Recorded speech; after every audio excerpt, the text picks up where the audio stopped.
Hey, good morning. I'm Mark Miller, pastor at Oak Ridge Baptist Church. Thanks for joining me again today on a journey to the cross and to an empty tomb as we are reading through the Gospel of John, one chapter a day between now and Easter. And today we find ourselves in the 9th chapter of John. And I'm thinking about this because of everything that John could have recorded, of everything that God saw fit to put into the very Gospel of John, that it's one incident is given an entire chapter. John devotes an entire chapter to one particular incident, which should tell us about the importance of this event. I love reading it because you can read the chapter and it just start to finish, it's about one thing. Well, it starts out this. The disciples and Jesus are going along and they see this man. They encounter a man who's been born blind. And the disciples begin to ask Jesus, hey, how come this man's blind? Why was he born blind? Is it because he sinned? Or is it because of his parents' sin? And Jesus corrects their theology and says, look, it's not because anyone's sin, okay? But this has happened so that the work of God might be displayed in his life. In other words, through this man's weakness, you're fixing to see, or through his own disability, you're fixing to see the work of God displayed powerfully in this man's life. Jesus gathers up some dirt, spits in it, makes some mud. It's kind of a strange way, right? And he takes that mud and he puts it there upon that man's eyes and he tells him to go wash in this particular pool of Siloam. And when he does, then he's healed and he's able to see. And it's great, right? Everything is wonderful. Except when people begin to learn about it, particularly the Pharisees, they start investigating the matter. They learn that Jesus healed the man on the Sabbath, and suddenly they realize and they say, well, Jesus can't be of God because if he did, he wouldn't work on the Sabbath because we're not supposed to work on the Sabbath.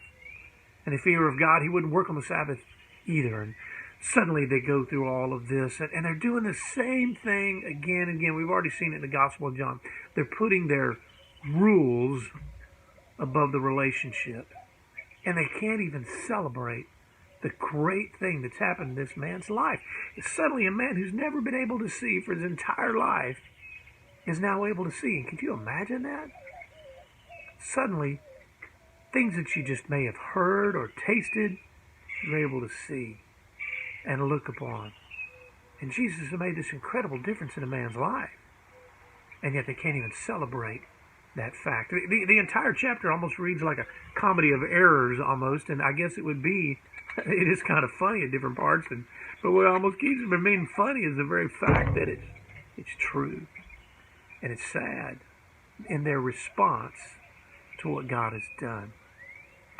You know, to me, if you could boil it down to one verse, and I hope you'll see that, underline it, mark it when you're reading, it comes to verse 25, when they're questioning this man about how he'd been healed and who healed him and what happened. And finally, it's kind of like the guy just had enough and he said, look, I don't know.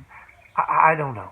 There's one thing I do know, and that's this. I once was blind, but now I see. I used to be blind, but now I can see. Jesus healed the man.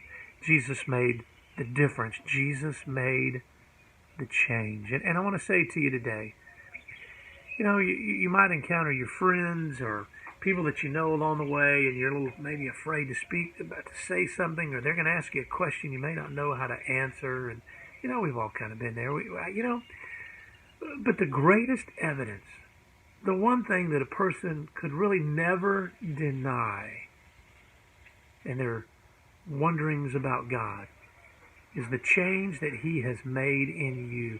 The change in your life, I believe, is one of the greatest evidences of the proof of God and the work of God and the very existence of God.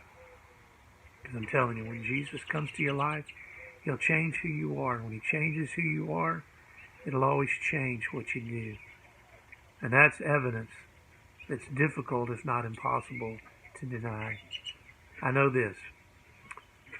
I once was someone before I knew the Lord. But now I'm someone who does know the Lord, and he has changed me.